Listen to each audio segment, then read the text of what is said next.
Next inverter है हमारा series inverter. Series inverter generally induction heating, fluorescent lighting वगैरह में सीरीज़ इन्वर्टर्स का यूज़ किया जाता है। सीरीज़ इन्वर्टर्स इसे इसलिए कहा जाता है क्योंकि इनमें जो कम्यूटेटिंग कंपोनेंट्स होते हैं, कम्यूटेटिंग कंपोनेंट्स मतलब कि इंडक्टर और कैपेसिटर, वह परमानेंटली लोड के साथ जुड़े हुए होते हैं श्रेणी में। जैसे कि आप देख रहे हैं कम्यूटेटिंग कंपोनेंट्स एल और सी जो है वो लोड के साथ श्रेणी में जुड़े हुए हैं। तो एल और सी जब कभी भी सीरीज़ में commutating as a commutating component load के साथ अगर जुड़े हुए होते हैं तो वह सीरीज़ इन्वर्टर कहलाता है। इसमें एल और सी की वैल्यू कुछ इस प्रकार से ली जाती है कि हमेशा सर्किट जो है एक अंडरडैम सर्किट बने। अंडरडैम सर्किट बनने के लिए क्या होता है, R square should be less than 4L/C।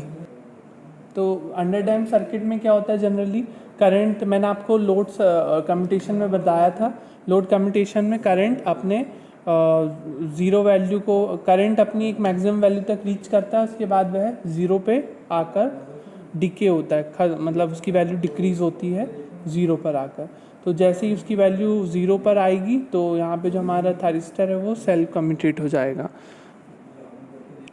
जैसे कि आपको यहाँ पर दिख रहा है सर्किट, जब T1 को टर्न ऑन किया जाएगा, जब T1 टर्न ऑन होगा और T2 ऑफ होगा तो करंट I जो है फ्लो होगा, जो I which is equals to I0, I जो फ्लो होगा वो सबसे पहले अपनी मैक्सिमम वैल्यू तक इंक्रीज़ होगा, इस प्रकार से मैक्सिमम वैल्यू तक होगा, फिर डिके होके ज़ीरो जाएगा। ये क्यों होता है ऐसा? ये होता है अंडर डैम्प सर्किट में, current reaches to its maximum value and decays to zero. तो इस प्रकार से पॉइंट ए पर आकर क्या होगा, करंट ज़ीरो पर आ जाएगा, और करंट जैसे ज़ीरो होगा तो आपका जो थाइरिस्टर है वो क्या होगा, कम्यूटेट हो जाएगा। तो पॉइंट ए के बाद कुछ ये जो देख रहे हैं आप टाइम, ये turn off T of time है।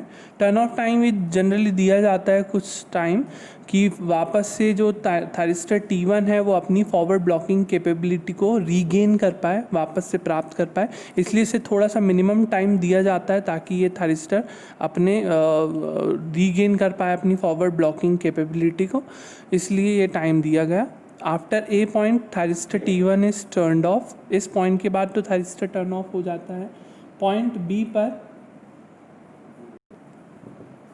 तो जब T1 ऑन था तो इस दौरान जो कैपेसिटर है वो चार्ज होगा विथ अपर प्लेट पॉजिटिव।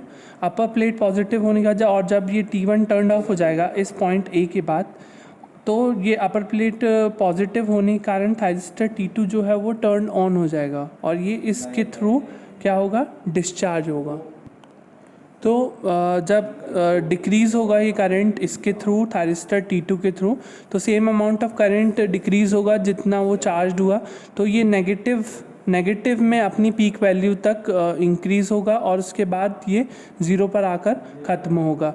तो इस प्रकार से हमें नेगेटिव में भी इस प्रकार की एक वेव प्राप्त होगी। फिर CD जो टाइम दिया जाएगा वो थाइरिस्टर T2 को जैसे ही इसकी एनर्जी ख़त्म C पॉइंट पर, वैसे ही T2 ऑफ हो जाएगा और CD मिनिमम टाइम दिया जाएगा T2 को ताकि वह अपनी फॉरवर्ड ब्लॉकिंग कैपेबिलिटी को वापस से रीगेन कर पाए, और CD पॉइंट में टर्न ऑफ टाइम उसके लिए दर्शाया गया है।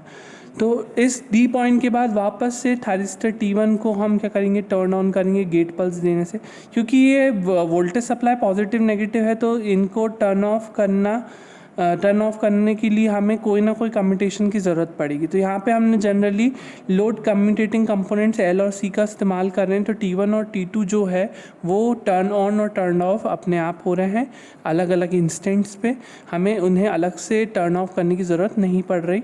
तो इस प्रकार से ये सीरीज़ इन्वर्टर में, ये सीरीज़ इन्वर्टर्स का नाम रखा गया है क्योंकि इसमें हमें AC वेव प्राप्त भी हो रही है और साथ ही साथ हम इसमें DC सप्लाई का यूज़ करते हुए हम इसे अल्टरनेटिंग वोल्टेज को प्राप्त कर रहे हैं, और कम्यूटेटिंग कंपोनेंट्स का इस्तेमाल हम सीरीज़ में लोड के साथ कर रहे हैं। तो इसके कारण से इसका नाम सीरीज़ इन्वर्टर्स रखा गया।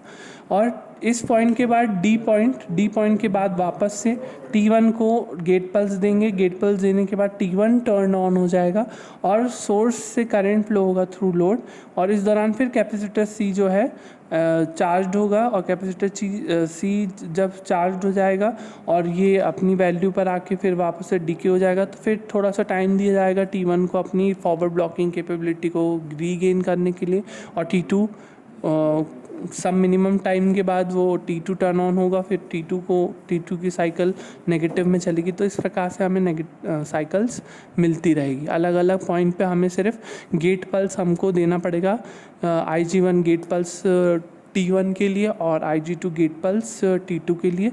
इस प्रकार से हमें वेव प्राप्त होती रहेगी। और IS जो है, IS जनरली ये वाला करंट है ना, IS ये करंट तभी फ्लो होगा जब ये फ्रॉम T1 टू लोड इस प्रकार से फ्लो होगा, तभी हमें IS प्राप्त होगा। तो इस दौरान सिर्फ जब पॉजिटिव साइकिल है तब हमें प्राप्त हुआ, और फिर नेगेटिव साइकिल में ये गायब हो गया, है ना। फिर नेगेटिव साइकिल में गायब हो गया क्योंकि नेगेटिव साइकिल में करंट ऐसे फ्लो हो रहा था, सोर्स करंट का वहाँ पे कोई मतलब नहीं, तो सोर्स करंट यहाँ पे मिसिंग है। सोर्स करंट सिर्फ जब T1 ऑन था वो तभी आपका सोर्स करंट दिख रहा है। T1 का पीरियड यहाँ तक था, फिर T2 का पीरियड यहाँ तक था, फिर यहाँ पे T1 का पीरियड यहाँ तक था। तो इस प्रकार से T1 T2 हमें प्राप्त हुए, और इस प्रकार से हमें जो AC वेव हमें प्राप्त हो रही है साइनसोइडल रूप में हो रही है सीरीज इन्वर्टर में। क्योंकि ये इसलिए ऐसा हो रहा है क्योंकि कैपेसिटर यहाँ पर एक 1/2 साइकिल में चार्ज स्टोर कर रहा है, और अदर हाफ साइकिल में same amount of charge next half cycle में डिस्चार्ज करे। तो उस हिसाब से हम कैपेसिटर की रेटिंग रखते हैं कि वो सेम अमाउंट ऑफ चार्ज एक हाफ साइकिल में से चार्ज हो, और दूसरी सेकेंड हाफ साइकिल में वो उसी सेम अमाउंट ऑफ चार्ज को डिस्चार्ज करे।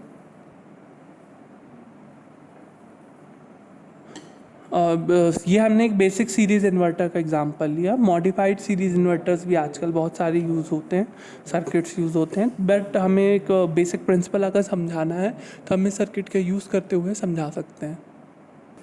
इसमें लिमिटेशंस पूछ सकता है सीरीज़ इन्वर्टर की, तो लिमिटेशंस में यही है कि लोड अगर जब अंडर डैम्प जब तक नहीं होगा तब तक की कम्यूटेशन संभव नहीं है, और सीरीज़ इन्वर्टर में लोड अंडर डैम्प होना ही चाहिए, ये नेसेसिटी होती है इसकी।